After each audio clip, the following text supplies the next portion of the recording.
Hello world and hello dear fans of Soulmate Debunked. My name is Susanna and I'm the creator of Soulmate Debunked. So happy holidays everyone. I hope you're all having a restful holiday and able to spend a lot of good quality time with your friends and family. So I'm going to get started with today's video topic right away, and it's a two-parter again.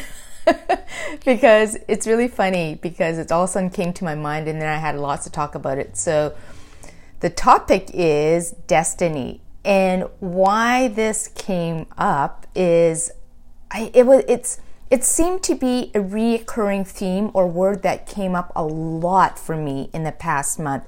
You know how there's certain times when I don't know about any of you, but for me, it's not like every month I have a word of the month or a certain theme.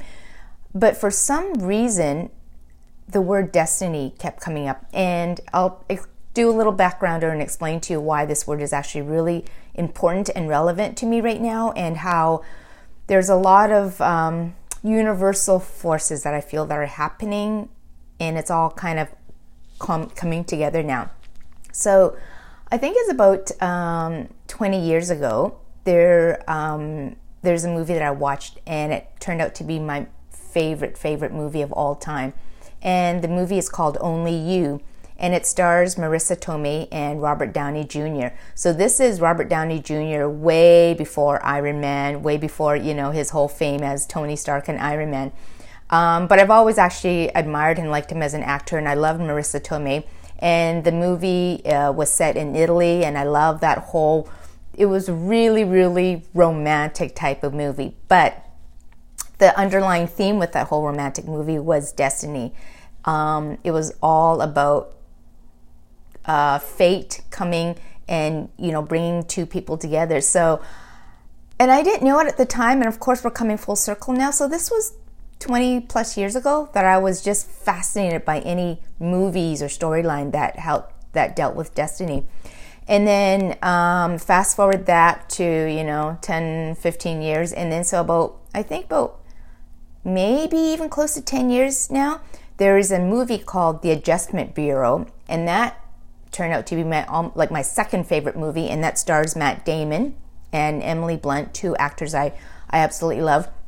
And in The Adjustment Bureau, again, it's about two people, and if you watch it, it's actually very interesting because I want to talk about how all this ties into destiny. Because in the movie, what it's about is that everybody has a predestined path. So what happens is that in your life, it's almost like the equivalent of, I don't know if any of you have ever seen Japan subway system. The map is just crazy, like it's like a power grid system where there's all these lines.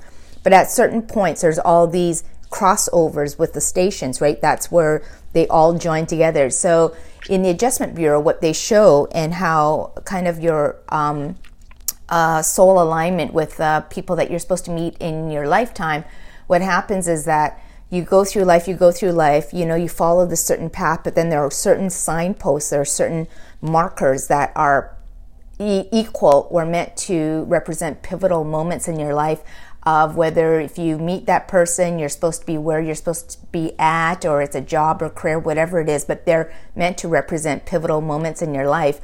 And that movie fascinated me. And now why I wanted to bring this up, because recently there's another movie, or it's actually a series now, it's on Netflix, and it's called The Witcher. And it's a fantasy genre, kind of Game of Thrones type, and I love that kind of stuff. But the underlying theme with this series is also destiny. And there's this one quote from the movie that they keep repeating over and over and over, and it just stuck with me for the past week. And that quote is, "People linked by destiny will always find each other." And when I kept thinking about that, all these kind of past emotions from movies that I've saw, and how I was always inclined to this whole world of fate and destiny came rushing back again. And so that's why I wanted to kind of share that with you, because I think it's really interesting how it's happening now at the year end, and what we're all about to embark on for 2020. Anyway, stay tuned for part 2. Thank you again for watching. Lots of love, and please subscribe to my YouTube if you haven't already. Bye for now.